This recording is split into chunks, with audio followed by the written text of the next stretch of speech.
Así que muchas gracias por llegar a este es el segundo, eso sí, sobre bienes raíces. Vamos a pasar rápidamente lo que pasamos la primera vez en bienes raíces, para que si necesitan los detalles pueden ir a ese. A mí me interesa más ver cuáles son los pequeños tips que por lo general lo que me piden para poder tomar decisiones, y obviamente dejar el máximo tiempo para la pregunta. Y siempre va a estar ahí un código QR que lo pueden escanear con su celular o qué sé yo, para que nos puedan seguir ahí en las redes sociales, es más fácil de acceder. Entonces, ¿qué es lo que hay que saber sobre bienes raíces?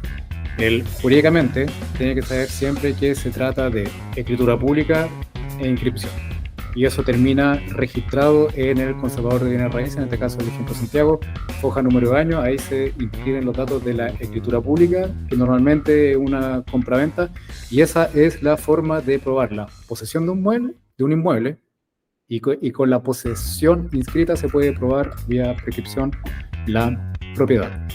Luego, lo que hay que siempre tener presente es los impuestos relacionados con los inmuebles. Fundamentalmente, y ahora ya están todos, producto de las reformas que han habido, renta, IVA y contribuciones, están todos presentes en los bienes inmuebles. Entonces, tenemos fundamentalmente la renta cada vez que hay un mayor valor en la venta de un inmueble. O sea, lo adquirí a 100, lo vendo a 120, esos 20 son el mayor valor que está sujeto a los efectos del impuesto a la renta. Ahora, cuando yo soy persona natural, si el propietario que está ahí inscrito en el conservador es una persona natural, hay todo un camino que hay que hacer para lo que siempre me preguntan, cómo hacer para no pagar, y lo único que hay para no pagar es el tratamiento de este mayor valor, que son hasta 8.000 UF por persona. Ese tramo se puede usar si es que se respetan una serie de condiciones. Y son las que están puestas ahí en este diagrama que pongo, donde lo fundamental es que tiene que tratarse de una persona natural. Si adquirió el bien antes del 2004, no hay problema, no son la ley antigua, por lo general no se paga renta. Si es después del 2004, hay que ver si se lo estoy vendiendo a un relacionado o no. Si estoy vendiendo a un relacionado, voy a estar sujeto a las normas generales, entonces voy a tener que pagar igual al complementario por el mayor valor. Si es un no relacionado, todavía hay que ver si es que respeto el plazo. Esta es la forma de ver la habitualidad para la renta. Dependiendo si es terreno o si es un bien construido, son 4 y 1 año respectivamente. Si vendo antes de ese plazo, voy a estar en habitualidad, entonces voy a quedar fuera del camino. Si es después, entonces no hay problema, por fin, ahí recién cumplí con todos los requisitos para llegar a las 8.000 UF de tramos de ingreso no renta por el mayor valor en la venta de un inmueble. Entonces, cada vez que vendo un inmueble hay que preguntarse si voy a venderlo más caro de lo que lo compré, porque ahí voy a generar renta. Por lo general, eso hace pensar en que hay que venderlo a veces, cuando puedo manipular el precio, venderlo lo más parecido al precio de adquisición. Luego hay que tener cuidado siempre en que el servicio de impuesto interno, que es una facultad que se llama de tasación, donde si le están pasando gato por liebre en cuanto al precio, puede decir no. Si el precio es notoriamente inferior al de mercado, entonces soy yo, impuesto interno, el que va a decir cuál es el precio de esa transacción y va a devengar los impuestos del caso. Y luego ahora está el IVA. El IVA opera sobre los bienes construidos, nunca sobre el terreno. Y entonces el IVA es un impuesto de recargo con un 19% por sobre el precio de venta. Entonces 19% más caro. Ahora, es un requisito necesario, para este caso, la habitualidad. No es cualquier vendedor, es un vendedor habitual que se dedica a esto. La habitualidad en el IVA es distinta al de la renta y ha cambiado en el tiempo. Ahora incluso las normas se encuentran en el reglamento de la ley del IVA. Básicamente va a depender de la cantidad y la cantidad y el precio, va a depender de la forma en la que se está haciendo la venta, de que si va a devengar IVA o no. Entonces hay que ir caso a caso. Y finalmente se encuentran las contribuciones. Hay más detalle en la otra presentación, pero recuerden que por tener, o sea, este es un impuesto o por el hecho de ser un propietario, están las famosas contribuciones, que es un impuesto que favorece a las municipalidades sobre el avalúo fiscal, que paga distintas tasas dependiendo de la naturaleza del bien. Ya. Hasta acá con todo lo que esto ya ha sido visto alguna vez, vamos a compartir en esta ocasión mejores prácticas. Y más o menos el manual de cortapalo con el que yo siempre trato de ayudar un poco con cuál es la ABC, por dónde me toca pasar a cada rato, cada vez que me preguntan por bienes inmuebles, les pregunto entonces si es un DFL2. La gracia de los DFL2 es que cuando uno lo da en arrendamiento, la renta que se percibe es ingreso no renta. El asunto es que desde el terremoto eso lo vino apretando, y hoy día es, para poder gozar de ese ingreso no renta por arrendamiento de bienes raíces que sean vivienda económica, que son estos DFL2, necesariamente tienen que ser personas naturales y son máximo dos por persona, sin importar la forma en lo que lo hayan adquirido. ¿Qué pasa si tengo tres? Entonces son los dos primeros, los dos más antiguos, los que gozan de ese beneficio. ¿Qué pasa con el tercero? Ese pasa a renta normal. ¿Cómo sé si el DFL2 es tal? Tengo que ir a revisar la escritura. Eso significa que hay que empezar a poner las cosas en su lugar a partir del tercer bien. Si tengo dos bienes en mi patrimonio y son de FL2, no tengo derecho a más. Puede que en uno yo viva y que el otro lo arriende y ya está. Y ya está. No tengo derecho a sumar de FL2 y sumar estos beneficios. ¿Qué hay que hacer entonces? Empezar a pensar en sociedad, porque en la sociedad, primero que nada, van a limitar sus responsabilidades. Y ese es definitivamente el argumento más importante. Si ustedes tienen muchos bienes pagados en su patrimonio, se van a volver un blanco, porque tienen un patrimonio con el cual responder por las obligaciones si es que no cumplen o si que comprometen su responsabilidad civil. O sea, si me atropellan, me tienen que reparar la cadera y tienen bienes pagados, entonces tienen con qué pagarme, tengo que hacerse responsable y pagarme todas las indemnizaciones que me correspondan. Y si yo voy y veo que tienen bien, entonces voy y lo demando. Ya, para limitar todo esos riesgos que existen en la vida, en el ejercicio de su vida civil y comercial, entonces hay que empezar a meter los bienes en sociedades. ¿Por qué? Porque las sociedades, si que no las llenan de obligaciones, no van a responder. IVA y renta. En la renta en lo que refiere a la renta, las sociedades van a tributar no por sus ventas, que es lo que es el complementario, sino que por sus resultados. Deducir todos los gastos necesarios para generar la renta y definir una renta libre imponible más chiquita que su nivel de ingreso. Y lo mismo con el IVA. Como la sociedad puede ser contribuyente de IVA, entonces va a estar en la cadena de crédito y de débito. Y bueno, esos son los grandes tres elementos para preferir acumular su patrimonio en sociedades que en este caso se llaman sociedades de inversión porque cumplen el rol de juntar su patrimonio ahí. Segundo, mejor práctica, los estudios de títulos son fundamentales para saber que cuando están comprando una propiedad y pagando por ella, van a adquirir su propiedad. Ese es el mínimo de un estudio de título. Pero como ahora es con impuestos y es con IVA y es con renta, es fundamental determinar el precio. El precio va a determinar el mayor valor de la propiedad y va a determinar la base sobre la cual se va a aplicar el recargo de ello. Entonces el precio es muy, muy importante determinarlo y definir cuáles van a ser los efectos tributarios de ese precio. Hay veces que me dicen, no hace falta un estudio de título porque yo ya sé, porque la propiedad es mía, la voy a pasar a una sociedad y ya sé que ya está toda sana, está todo. Sí, probablemente. Pero ¿tienen idea de cuáles son todos los efectos del precio que le van a poner? Ya, eso tiene que ser objeto de un estudio de título ahora que los impuestos graban los bienes raíces. Y después tener claro que el retorno por inversión y el retorno por equity, que representa la E, que puede ser el retorno por activo si quieren, ¿qué es? El retorno por inversión es, sepan que si van a comprar un bien para hacerlo rendir vía arrendamiento, el rendimiento de esa inversión tiene que ser rentable para ustedes. No compren por comprar asumiendo que siempre va a ser el caso. Sepan calcular que cada vez que van a poner su plata en un bien raíz para hacerlo rendir vía arrendamiento, tiene que darle un flujo de caja positivo. Y el ROE o el activo es que es un cálculo de que en el tiempo ese bien raíz se pueda llegar a valorizar. Lo más importante en todo caso, si es que están pasando, es cuidar que su retorno por inversión sea positivo y a qué nivel. Entonces, una fórmula simple que pueden usar, esto lo pueden mejorar los ingenieros, pero una forma rápida de saber si no están haciendo cosas absurdas con su plata es calcular cuáles son el total de los ingresos. Entonces, pesquen el monto del arrendamiento y lo multiplican por 12, esa es la plata que le van a entrar por el arrendamiento a este bien. Sáquenle los gastos, que generalmente van a ser los gastos de mantención, más el corredor, y que todo esto promedia más o menos como un arrendamiento al mes que se le va a ir en el gasto, menos las contribuciones, y ese va a ser su ingreso neto. Si eso lo dividen por la inversión que hicieron para calcularlo, ¿qué significa? El precio de la propiedad, el total de intereses que van a pagar, todo el costo de transacción, que son el notaría, conservador y abogado, y eventualmente alguna remodelación que hayan hecho, lo dividen por eso, que es la plata que le pusieron al negocio, y lo multiplican por 100.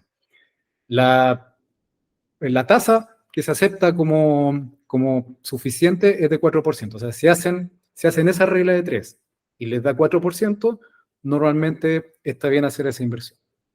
Por menos que eso, el problema es que podría ser mucho más rentable, por ejemplo, un fondo mutuo. Y la gracia es que los fondos mutuos tienen menos riesgo que los negocios inmobiliarios.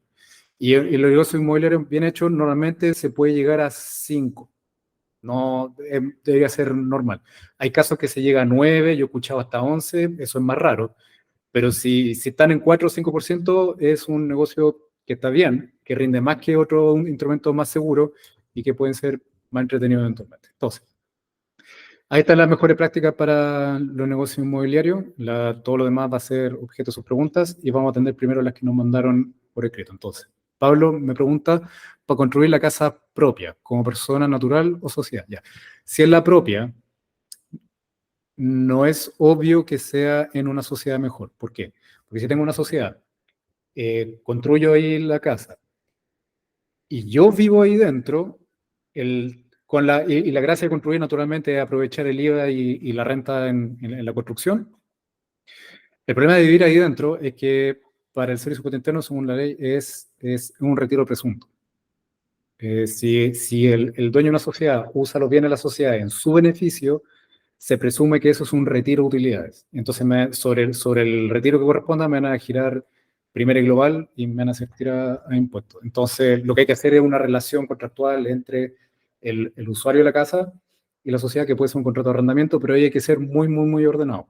Y no siempre es el caso. Entonces, por eso, sobre todo hay gente que está empezando y familiarizándose con el mundo corporativo, digo que cuando se trata de la casa propia, mejor que la tengan ellos. Y sobre todo si la están comprando con deuda porque tiene seguro de gravamen, y yo quiero tener la seguridad de que si me pasa algo, la casa queda pagada y mi hijo queda viviendo dentro. Y acá me pregunta, ¿en qué fijarse legalmente con la inmobiliaria cuando se toman o se firman las promesas de compra-venta? Varios. Ejemplo, cláusulas de salida si no quiero comprarlo porque no me dan crédito. Se puede celebrar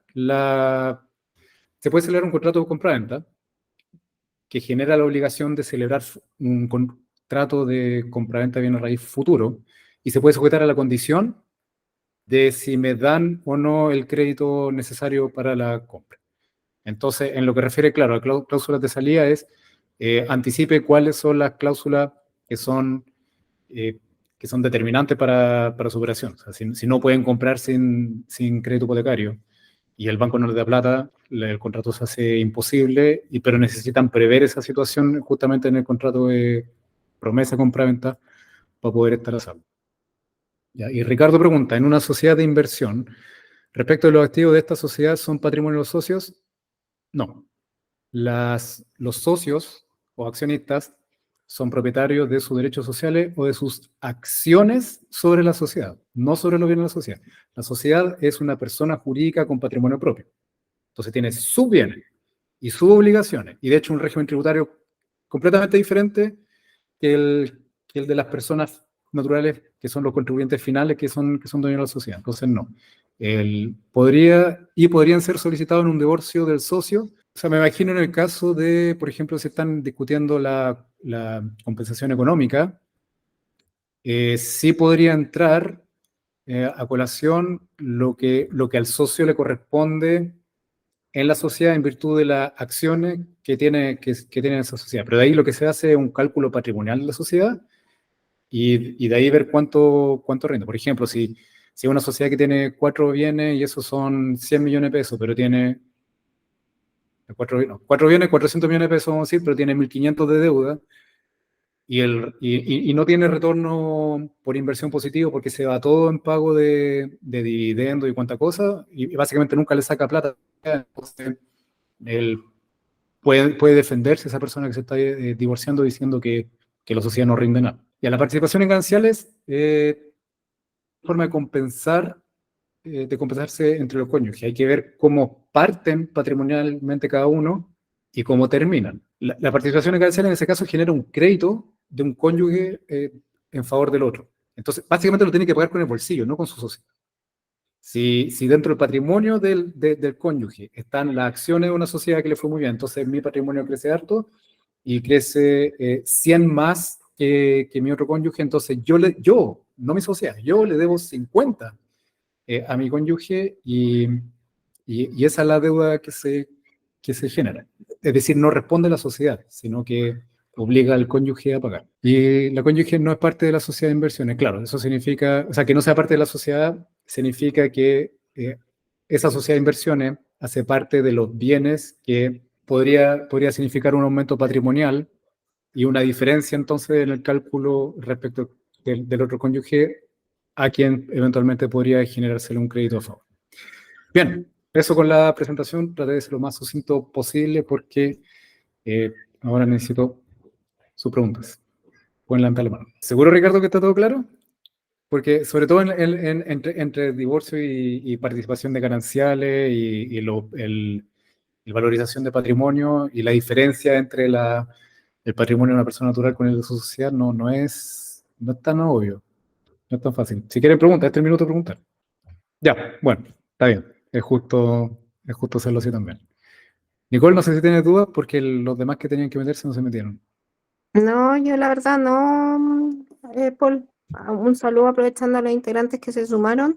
Y no, todavía, mira, no me he casado, ni tampoco tengo tanto como para comprar una propiedad y meter a la sociedad aún, así que sí me dejan los tips claritos, porque el día que lo ¿No? haga tengo que tener en cuenta ciertos puntos. ¿Y sobre Galpón? ¿Nada? No, nada todavía, aparte que el caballero no me lo quiere vender.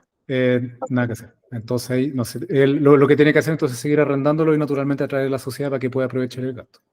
Sí, está en esa condición, pero estoy tratando de negociar porque, bueno, es que yo creo que mientras no se dilucide todo nuestro tema eh, financiero y en el fondo incertidumbre país, el caballero no se va a querer deshacer de una propiedad que le da tanto. Así que Ok, hay que esperar. ya. ¿Y qué edad tiene el caballero? No, todavía es joven, todavía le queda bien, harto. Ya. Porque existen otras formas de adquirir, como el leasing, y digamos, si al caballero no le queda mucho y tú no quieres estar quemando plata para siempre, ahí No, de hecho puede. tengo tenemos que tener una conversación al respecto, pero también está ahí el tema del leasing que te voy a consultar en algún minuto pero mientras no se dilucide nada, el caballero no quiere hacer nada. Así que voy a esperar tranquilamente, porque tampoco, como decís tú, quiero quemar la plata todo el rato, pero sí hay que esperar porque es justo que en el fondo quiera saber qué va a pasar con su propiedad qué es lo que va a pasar en el fondo, porque esto le da estabilidad, pues. Sí, a mí la que me complica. Sí, bueno, si no hay acuerdo en la compraventa se van a quedar ahí donde mismo. A ti lo único que te queda es o ofrecerle un precio que le interese o condiciones más interesantes o derechamente ir a buscar un galpón a otra parte si es que mejor negocio. Sí, por eso, voy a darle su tiempo, porque hasta ahora para mí no es tan terrible y en el fondo estoy cómoda aquí, para qué te voy a mentir. Pero en el momento en que sea necesario, ahí voy a atacar directo a su yugular. Que les salte encima. Ya, sí, perfecto. Bueno, es fundamental en todo caso que haya acuerdo entre las partes. Si no lo hay, no se mueve nada y sigue todo bien. Exacto. Ya, entonces, si no tienen preguntas, les devuelvo los últimos 18 minutos que quedan y le agradezco mucho por la asistencia. De nada, gracias a ti. Bien. Siempre que Bueno, se pueda, quiero participar. Chao, chao. ya, feliz. Que esté muy bien. Hasta luego. Igual, chao, chao.